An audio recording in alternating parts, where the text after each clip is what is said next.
Wow.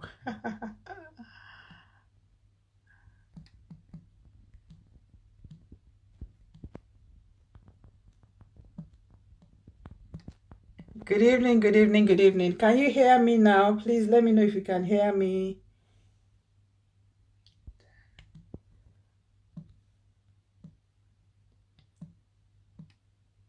Good evening, everyone.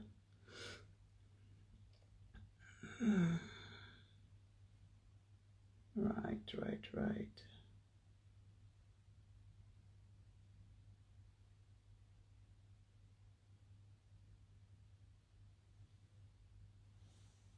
Okay, you can hear me now.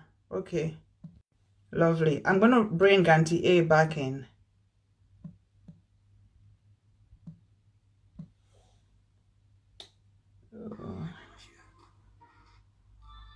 Okay. Aunty Adesuwa. All right, just bear with me. You can hear me now. That's interesting. Right, we're gonna do this. We're gonna do this evening. Not a problem at all, by the grace of God. Okay, so you can hear me. Thank you. Right. Thank you. Please let me know if you can hear me now. Let me know if you can hear me now. You can hear me, absolutely. Okay, that's good. I wonder what that was anyway. Wow. Okay. So I'm just waiting for Aunty Adesuwa to come back in. But I'm not sure at what point the audio actually went. But I just said to us that this evening we have Aunty Adesuwa Onyenokwe joining us. It's such a privilege and an honor to have her on Belle Moments. I'm so humbled. She's a role model. She's a mentor, someone I look up to in so many areas of life.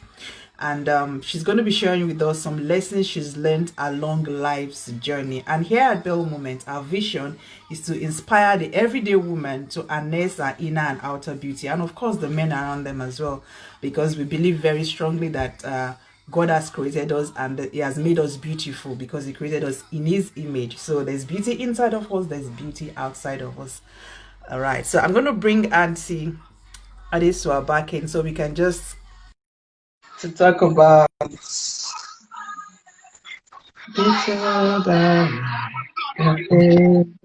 yeah. Okay. Good evening, Nancy. Oh yes. Oh my goodness. I don't know what happened there. But can you hear me now?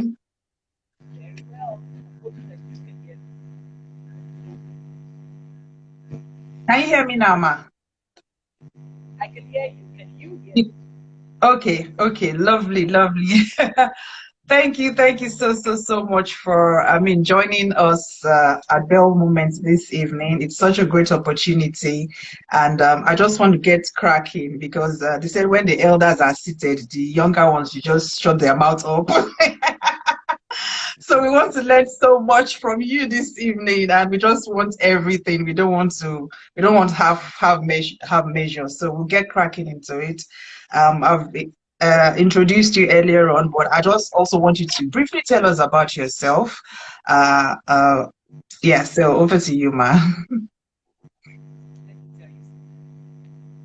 Yes, I can hear you. Yeah, because I am sure that Instagram is like a partner to introduce me. Yes. Decided to stop. So they wanted me to be talking. So I mean, sometimes I wonder if that is, I struggle when I'm being introduced. Because I'm struggling to hear you, Auntie A. you know what? I'm going to take out. Can you hear me better? Oh, wonderful. Yes, that's amazing. I took out my earphones. Oh, Sometimes okay. it's not. So I said, maybe Instagram didn't want you to introduce me at all. They want people to go and Google and find out. But I suppose Oh my goodness. I Oh my suppose goodness. suppose that what the best way would probably be for them to just ask questions, and you ask me questions and I talk, because if they Google, they'll find something. It's what they won't find on Google about here, Abi. Deco. Well, but we will still love to. I mean, I'm not even sure what part when my audio went off. So I've been talking since, or was he? He's been No, it off was since. no. When I heard the whole introduction, Aunty A is on set with me. She read theater arts in University of Ife. Oh, She did really? she runs TW Media. We heard all of those things. Oh, wow. And then, Oh. That's amazing. That's amazing. Anyway, that proverb, the proverb that said, what's the number of rags that an old person has worn, something like that. Is it a Yoruba proverb? Repeat it. Let me hear. Ọmọdé ò lè láṣọ kó. I'm sorry, I'm Yoruba. I'll get it in a minute. Ọmọdé ò lè láṣọ kó ní. Oh God. I can't even say, like, oh no, this is embarrassing. I know that it's sort of like says ọmọdé ò lè láṣọ kó lákìísà ju àgbà lọ. So like akisa is rag. So you can't have so many clothes, but you can have so many clothes, but you can't have as many rags as an adult would have. Talking about experiences that we've been through in life. Oh my goodness. You know what that means? What that means? It means that, as we get older, along the lines, we have fallen a number of times. We have torn our clothes a number of times. We have had a lot of pain. We have walked on from pain. We have walked on from one success to another success. And so our clothes are worn out. And once you find but it's like battle scars. Our battle scars are our power. For example, as a mother, do you know one of my battle? Do you want to know what one of my battle scars is as a mother? Yes, Auntie. The stretch marks in my stomach and the hanging tummy. Okay.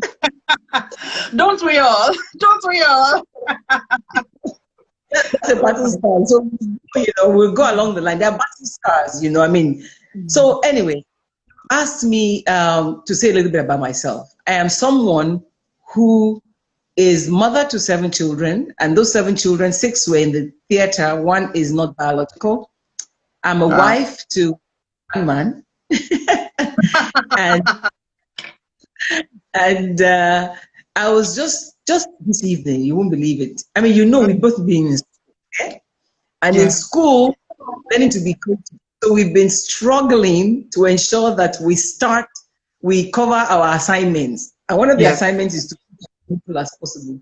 So as you see this woman who had good night's sleep, because struggling to do my assignments, read my notes, do the coaching, you even put down a couple of these. Yes. So I mean, I can do those things because I have a family support system that works. For the amount I've spent 3 hours of quality time with my husband, right? Where we sit with us. But as I'm doing, because most of the coaching I've done is by text. I talk with him and he's sitting right there next to me and we're in the same space. And I tell myself, I wonder, it's a thing of joy to be in a relationship where I can be comfortable with the man that is my husband. So it bothered me. I said, can you imagine if people don't have that? I had that. I am so sorry, because God blessed me enough with a man who understood what kind of life he wanted to have. And when I tell him, he knew that for him, family is important, and he would make sacrifices. That made it easy for me to make sacrifices. What we find today in society is that men do not make sacrifices, and women are not willing to help them. I mean, are not willing to even raise them, or we let them get away with a lot of things, So, I mean, I deviate, but I'm trying to tell you the kind of person I am. All the successes, the progress I've made in my relationship, in my work, or in my career my person. I'm not saying I'm perfect because I have challenges. The progress I've made is because I had a partner, a man, who understood that I had desires and dreams and skills I had to express. But more importantly, he knew that if he wanted to have a particular kind of woman, he needed to educate. Hey, Adesuwa, this is how I want it to be. Now, is what has made it possible for me to express myself. I'm a natural communicator. I knew from when I was just about maybe 9 that I would want to do something that is in the area of communication, where talk to people. But by the time I was maybe 12 or 13, I was sure that it would be in the field of communication in terms of production, and I wanted to produce commercials, for want of a better word. So that would be it. That's why when I was 16, after my school set, I did school set in Benin. I was born in Ibadan because my father was a civil servant. And in that time, there was Western region. I was born in 1963. That same was the year that Midwestern state was created. Midwestern region. My father had to go back. And I was born in the afternoon. I remember my mom telling me, even recently she was sharing with my daughter that, I was very happy my mother was born because she was the first daughter. She had 3 boys. So I came with joy. But they moved to Benin, and I grew up in Benin. I went to primary and secondary school in Benin, and then I went to university in Ife. That's the interesting thing. When I went to university in Ife, I chose to study dramatic arts. I was 16. This was 1979. And I sat down and read the brochure because I wanted to study a program that would give me communication skills. So I looked at the brochure, and in the brochure they had dramatic arts. I mean, then there were 2 universities that had mass communication. That's what I wanted to study. But the 2 universities, one was in Jos and the other one was in Enugu. I started at that time. And therefore, the university to me in Benin, which I felt I would feel at home at, was, I could speak some Yoruba. It was 2 hours and it was not too far from Lagos if I had to go to Lagos to work. So I planned it at 16. And I had a father who trusted me. He just was happy that his child was going to university. So he didn't ask, why are you not reading law? Because he always thought I would be a lawyer. Why are you not reading law? Reading medicine? Why are you not reading whatever? He just let me be. Wow. Go to university. At that time, that's intriguing. At that time. Wow. So I did dramatic arts because dramatic arts had a specialization in film and television production. So I graduated with specialization in film and television production because remember I said I wanted to go and do commercials.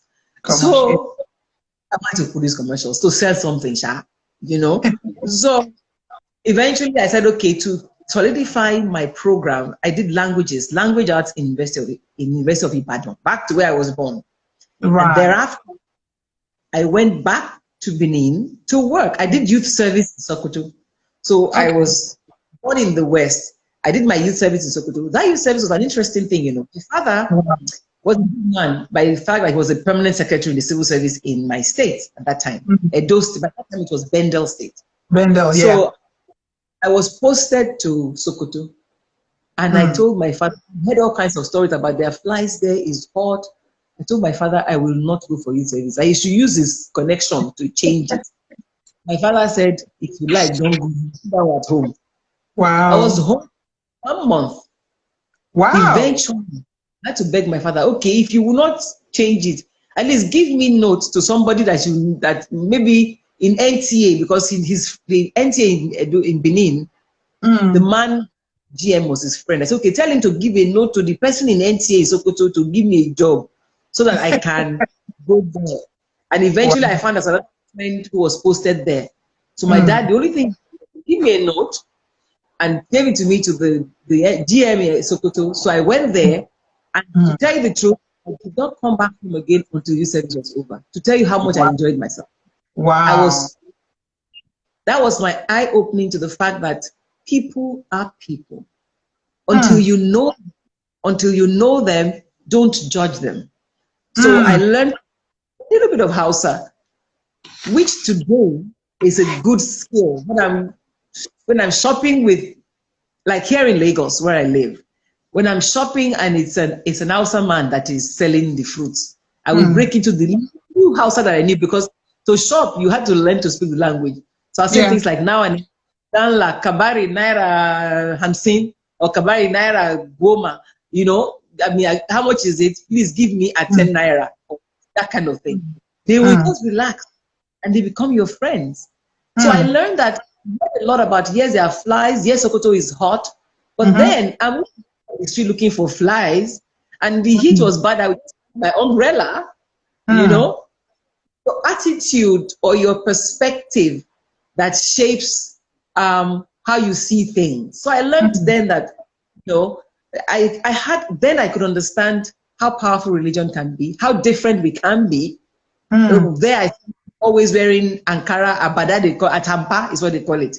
They wear Atampa hair, and I realized that yes, there was things like what they call Kunle. Kunle is people who are, when the women are in the back scene, that they are locked away in the back. They don't come, like my God, his wives never came out. I would see them peeping from the window. But you know, I could understand their culture.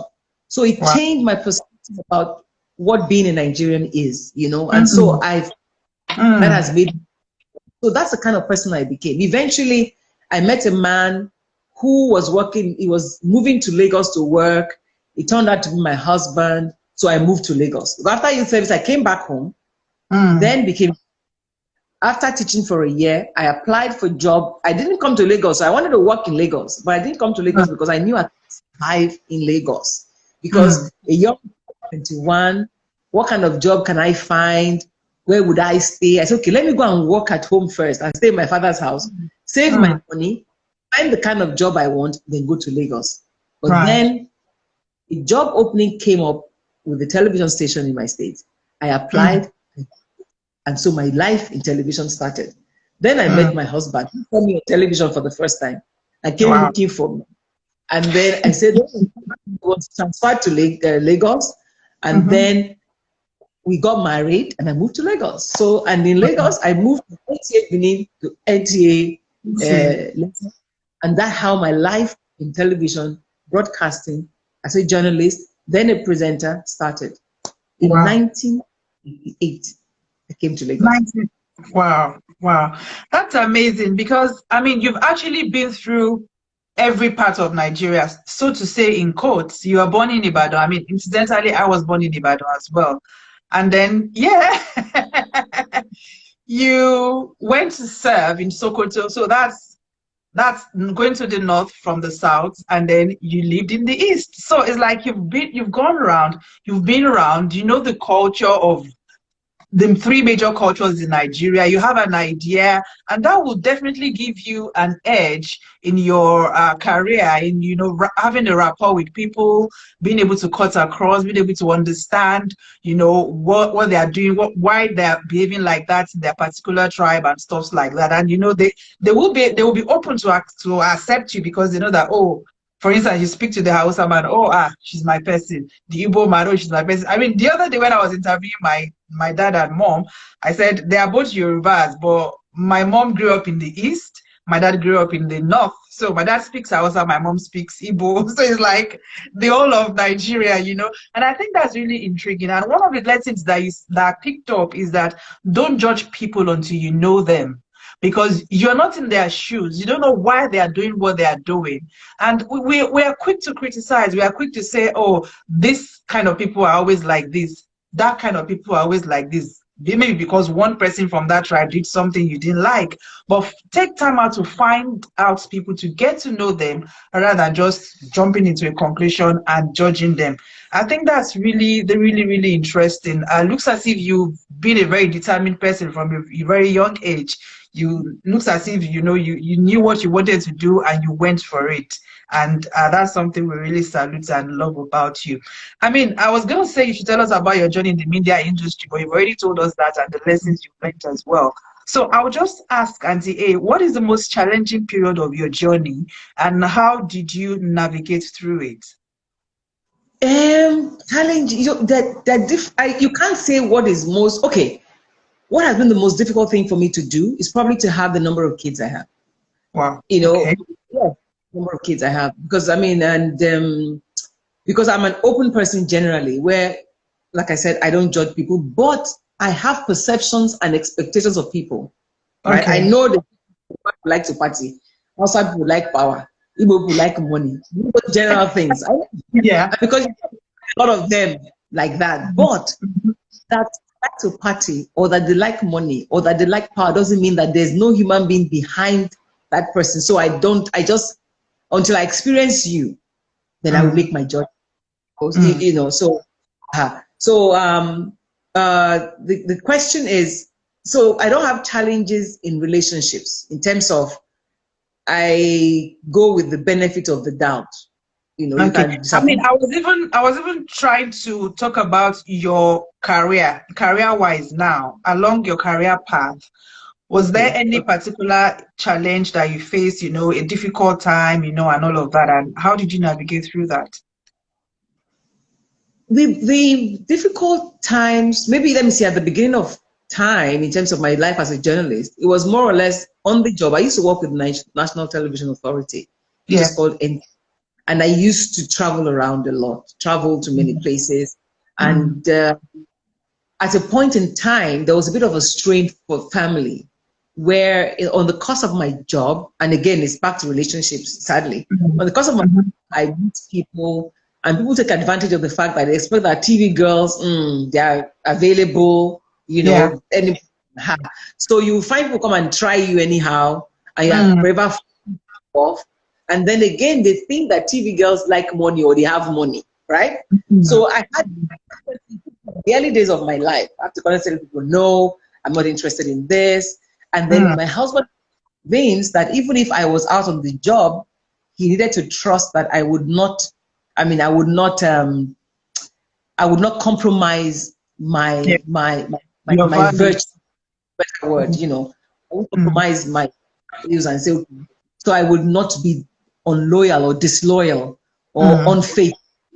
So that for a while was difficult. And then in the first 7 years of my life, I had to keep trying to deposit into the emotional bank account by making him understand that even if I'm with guys, it doesn't mean anything. So that was challenging. But eventually, how did I particular incident, that particular challenge?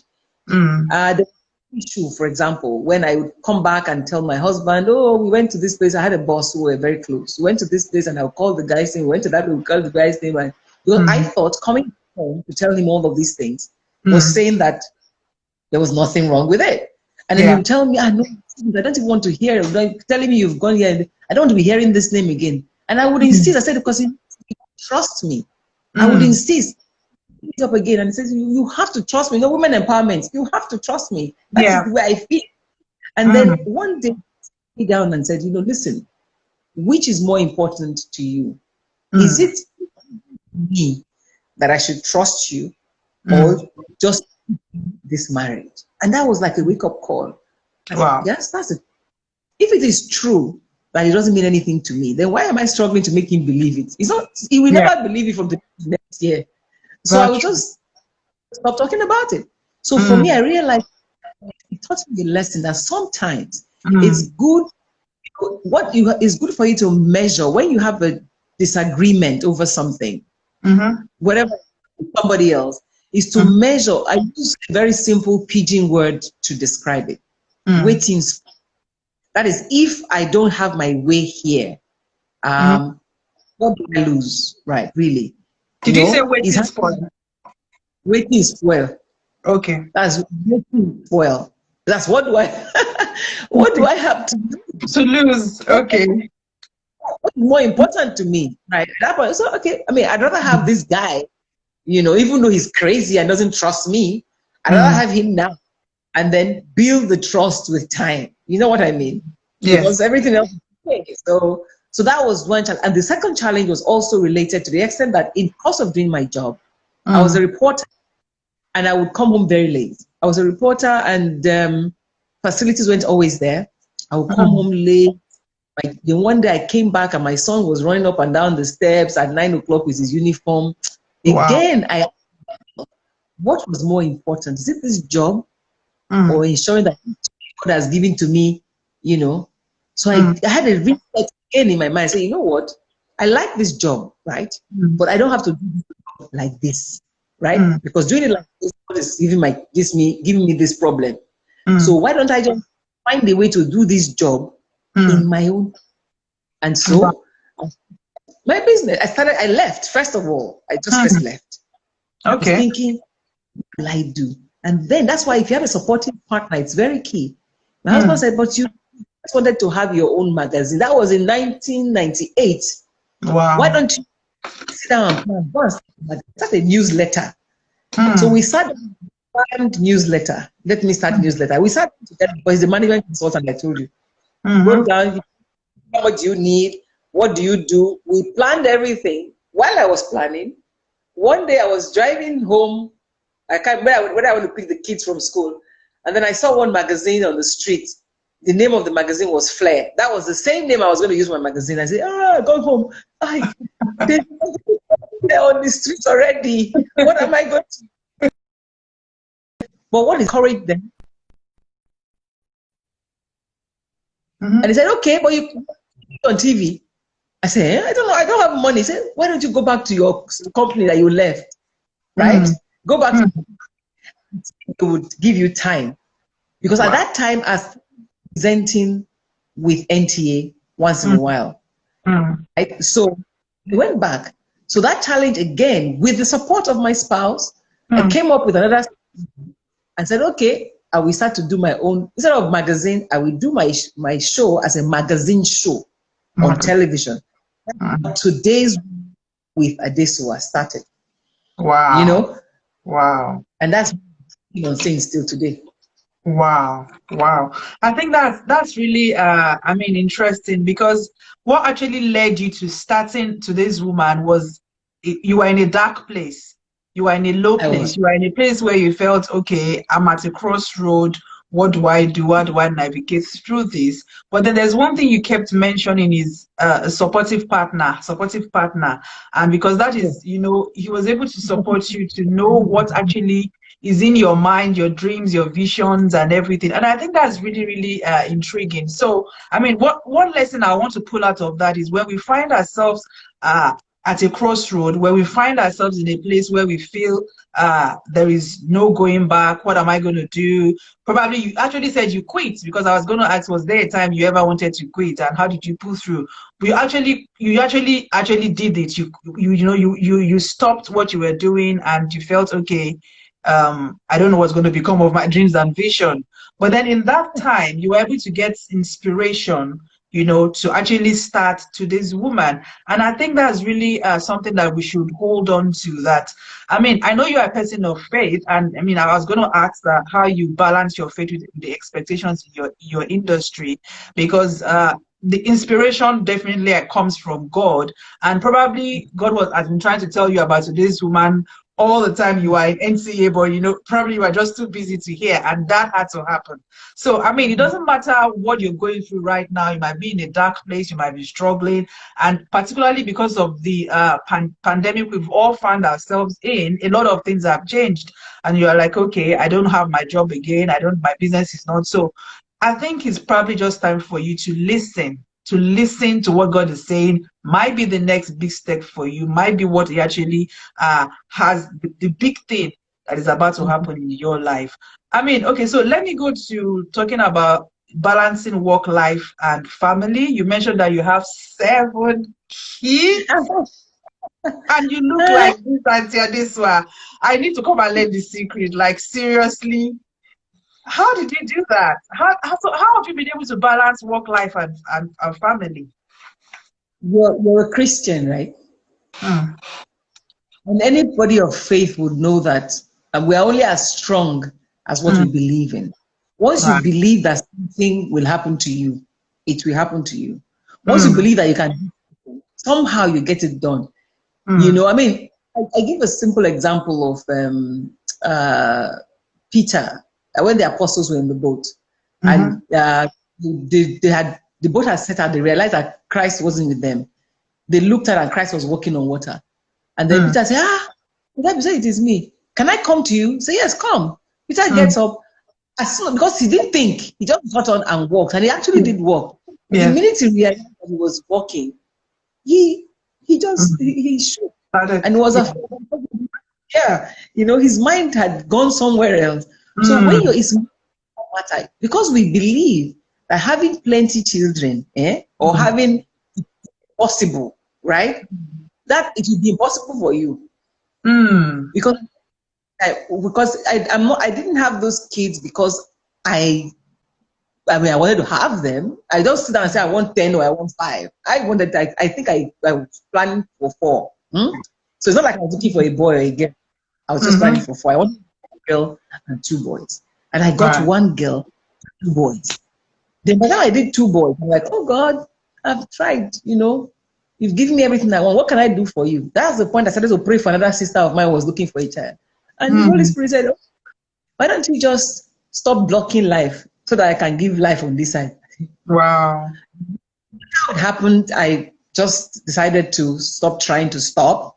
I said, okay, Lord, I will just stay like this until you give that my sister what she wants.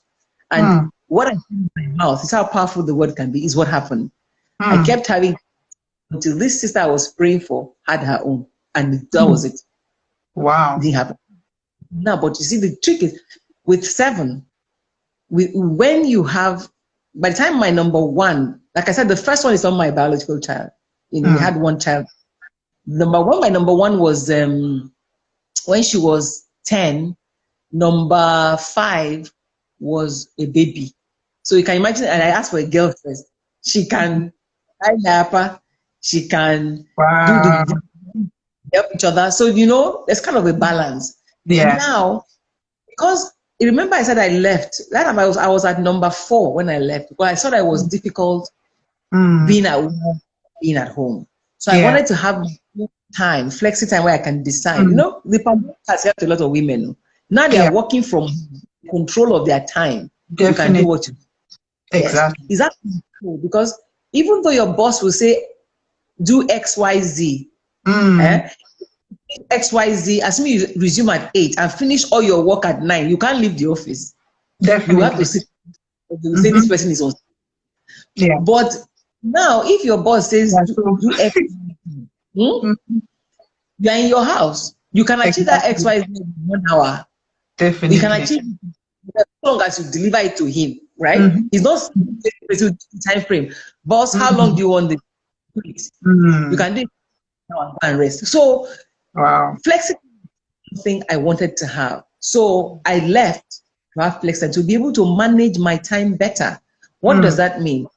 That if, for example, my daughter or my son was ill and I had to take out to the hospital, right? And I had to, maybe I had an appointment somewhere, I could carry in my car to that appointment, and they will sit in the car or sit downstairs in the reception. I will go and have my meeting and come back. But if I was at work, I can't take that. They say, which kind of irresponsible woman is this? You know what I mean? Yes. Yeah. If I had to work late, that child will follow me throughout that day in the car. When it's time to take medicine, I will put medicine in his mouth and I will go. Because I will work as hard, but I will be in control of it. That's why I left.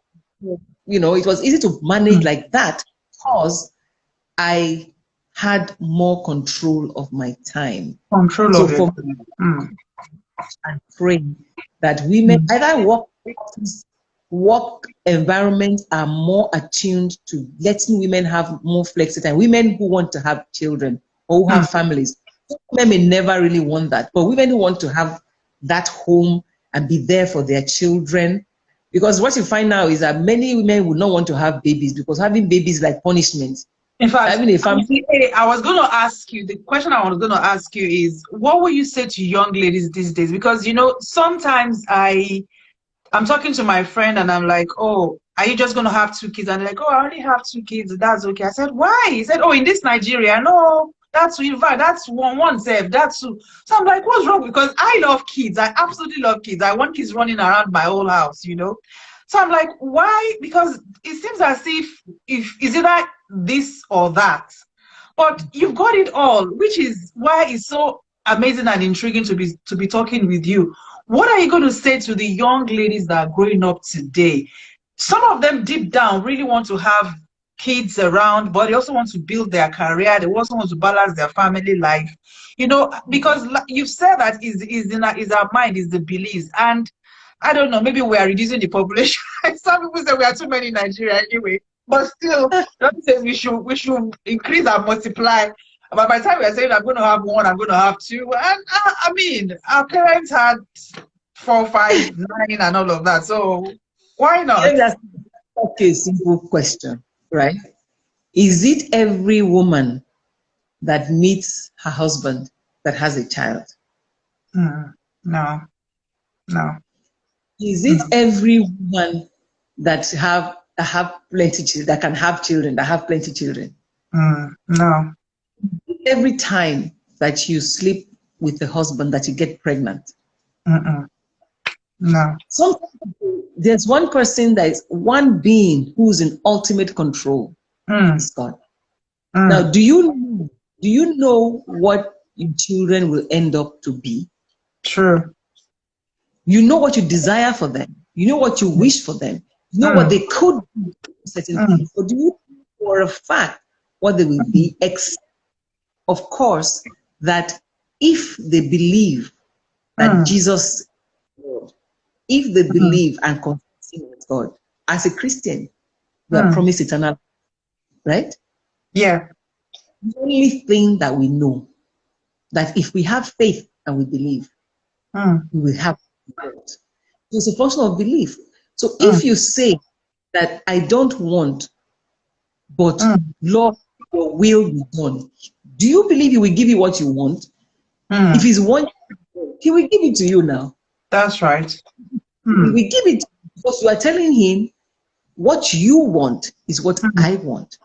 So if He decides to bless the union that you have, and in blessing it, when you decide to have union, in the course of blessing, He blesses you 12 times. Do you believe that He can take care of them? Yeah. I'm asking you a question. Do you believe He can take care of them? Do you believe that God can do it? Absolutely. Because you're not doing it for you or doing it for God. You have to ask yourself, is it for you or for God? Whatever our circumstance, He will provide for as long as He. Remember, I told God, I said, look, I don't want to have 12 children. I don't have to have 20. You better deal with this thing. And that's how I talk to Him.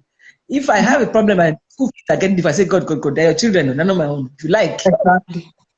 You know? So it's tough, but you see, it's those tough things that make me engaging with Him and talk with Him, beg Him, and it's make me.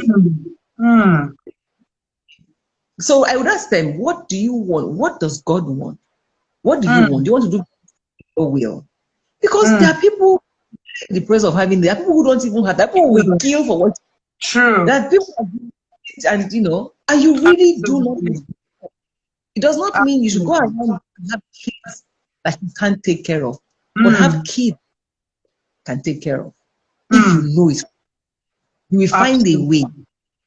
Because I just said, God, I don't want, but your will be done. I'm going to try. Because I mean, there are people, there are some, they say, even if they sneeze near them, they will get pregnant. Some won't get pregnant. It's not the same God. That's true. That's true. So I mean, wow. The lesson here really is that we should seek to do God's will always and examine ourselves. It will not be, but God's will be done. Let's not be irresponsible parents. I just say, okay, because God will have 20 children. Be responsible. Can I afford? Yeah, but just work with God is what I'll say. Work with God. I mean, it's amazing because I think our generation, we sort of put our career above family. I mean, it's sometimes I'm wondering why you said you had control of your time because these days people have babies and after 3 months they have to go back to work and they have to leave a 3-month-old baby with a stranger or a family member or something. But is that not the best time that the child needs you? I mean, how do we navigate this? Yes, we need the money, we need career, but I mean, is there a sacrifice that women need to make at that particular point in time when we are bringing up the little ones? I don't want to use the word sacrifice. I'd rather use the word managing the circumstance that they find themselves or what's important. And we talk all about balance. I learned a new, and I used to tell people that there's no skill that is really balanced. The skill, if you like this sometimes, then it comes, I don't know where you can see me, you go up, come down, shift it. So we are always kind of like swinging this way. If we realize that, then even when it's here, we know that someday it's going to come up here. So the word that works is that harmony, where we are working to achieve a purpose that knows that sometimes, as I'm juggling this ball, one might fall, but that it falls, I don't panic. I will keep on throwing, so I quietly go down and bring it back up. Because I want to be perfect, we keep beating ourselves up. If you are struggling, oh, this one I've gone, and you're struggling. So to balance. When I say I had flexi time, I'm working for myself, it does not mean that my children went on their own sometimes. But I work in an environment where I could be my own boss. Some people may want to work in the office, that's fair. But when I say that in the house, in the early stages of life, yes, they need their mother, but they have a mother and they have a father. Once breastfeeding, daddy can also do some work. Right. Work.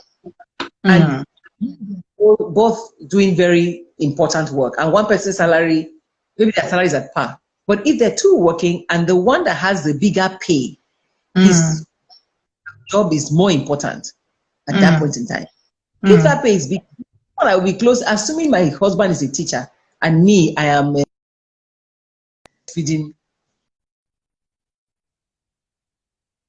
breastfeeding period. What's so wrong for daddy to, when he gets home after school, to make sure that the children have while you're at work? Because your salary is more important. I will give your salary more. The same way, my husband's pay is more important. He's the one that is making the money. I will also sacrifice a little to be more available for them. You know? So people have to work together. We have to work together.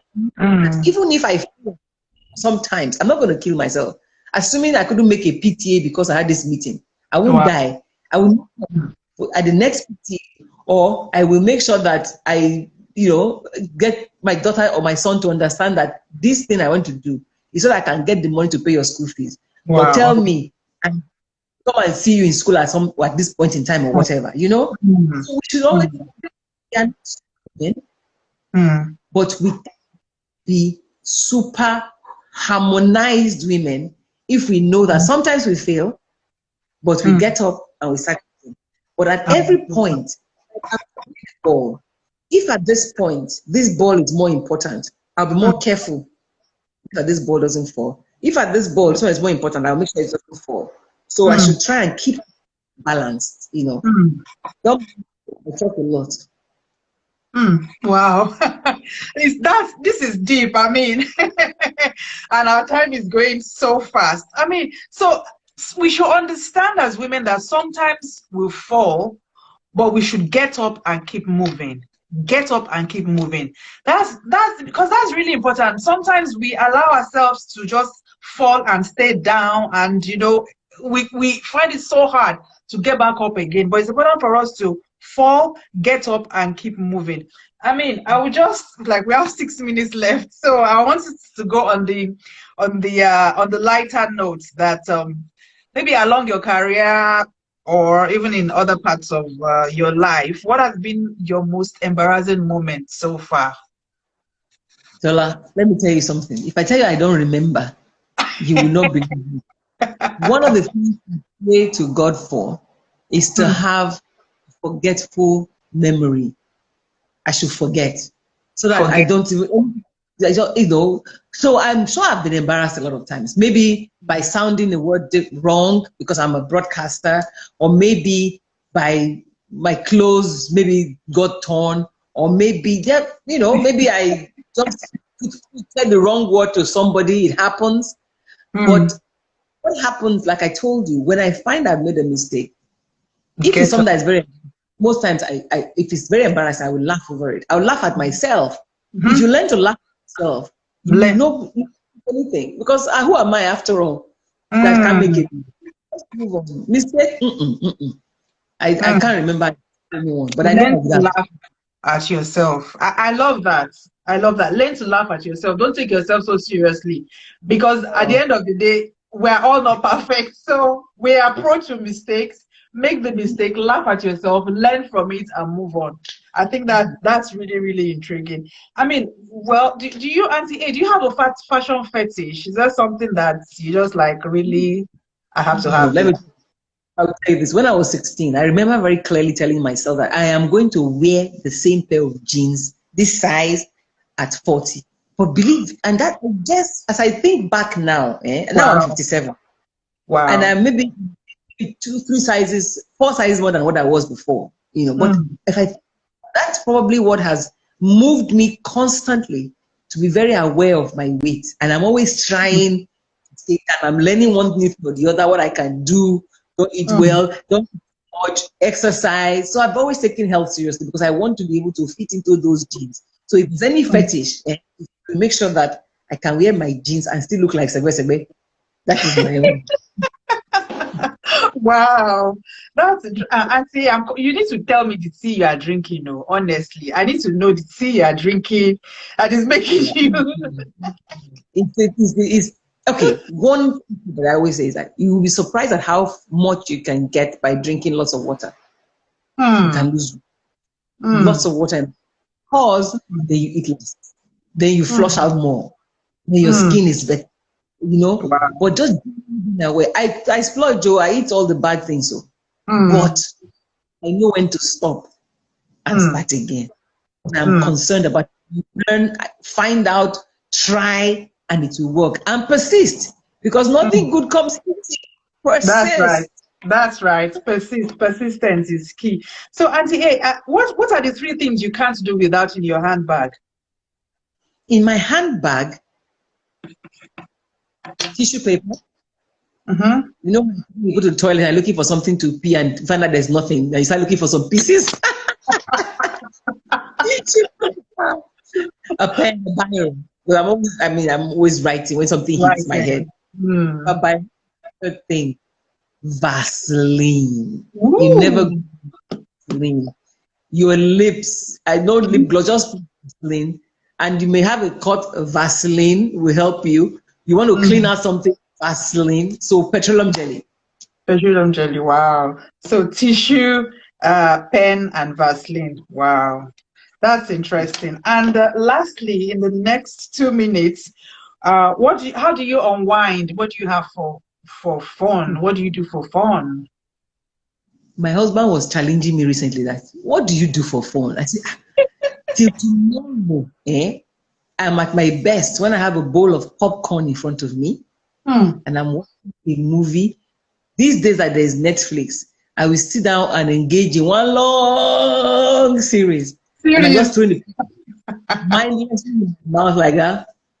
Since I can't either popcorn or sweet meats, but meats I've realized for me. So I've stopped with popcorn. I just be throwing it one by one. So for me, that is almost like heaven. Just curl in my chair, watch TV, and be eating popcorn. That for me is. Wow. I mean, this is so intriguing. Thanks so much for honoring us and coming to Belle Moments. And just as we round up, I mean, any last words? What will you say to us as we round up this evening? Any last words, particularly to the younger ones that are trying to come up? A lot of us are looking up to you as a role model. We want to be like you when we grow up. So, any last words? Thank you Jola, for inviting me to Thank this you so your much for space. And I would say that you are enough. And this you means you. It means any woman who's watching this, or even any man for that, you are enough. You do not need someone else to complete you, but you can complement somebody else. If you are enough, you can be the best you for somebody else. Enough. No friend, no man, no woman will complete you. You are complete, but can complement you. Because when you find that you are complete, so that don't work. You don't stick on to jobs that will kill you. You don't stick on to faith or religion that will kill you. You don't stick on, you are enough. You have been wonderfully created. When you are enough, you seek knowledge to help you be better. You seek knowledge to help people better. You are enough. So please, you are enough. That's all I can say. Aunty A. You know, this I've got this thumb ring and it says I am enough. I had to just put it there every time I feel I am enough. I am enough. And I think I just feel like jumping up right now and just dancing because you said we are complete. Other people compliment us. I think that's just huge. Like a lot of times you say, my better half. I'm looking for the man that will complete me. I'm looking for the woman that will complete me. But no, we are actually complete because we are created in God's image. And all anybody else or whatever career or anything else we are doing is just to complement us. I think that is a wahoo right there. Like, that's mind blowing. If we can all just get that into our minds, into our head, make that our belief that I am enough, I am complete. Other people are meant to compliment me. And I think this will help us in our relationships as well. Sorry, Jola. If you're like that, then you'll be more forgiving. I can see Chinwe in the house. Hello, Chinwe. Then you'll be more forgiving and you'll be more understanding. Forgiving of others. Wow. And, you know, in front of anybody who wants to put you down, just walk on. You know what I mean? You're complete as God has made you. Jola. Whoa, whoa, whoa, whoa, whoa, whoa. That's mind-blowing right there. If you've not learned any lesson this evening, if you missed anything, I want you to write that down, lay hold on that. Tell yourself, I am enough. I am complete. I am enough and I am complete. Other people are meant to compliment you. And it's like you said, it will help us in our relationships because sometimes we put the responsibility of our happiness on somebody else and saying, oh, this person will make me happy, that thing, this job will make me happy and all of that. No, we're supposed to find it all inside of us. And then all these other things and all these other people are supposed to compliment us. Like you said, if it will help us to be more forgiving because then you know that, oh, well, it's not, that's not really, and you know, I've heard a lot of people even talk about their children, my world, you know, that my children complete me, my children are my world. But no, I am enough and I am complete. Thank you so much, Aunty A. Thank you so much. I love you so much. Thanks for coming. Thanks for the wisdom, the wealth of wisdom you have shared with us this evening. It's just amazing and phenomenal. And we pray that God will continue to bless you, continue to increase you and strengthen you to continue to be a light to our path and a blessing to your generation. Thanks to everyone that has joined us tonight, Aunty A.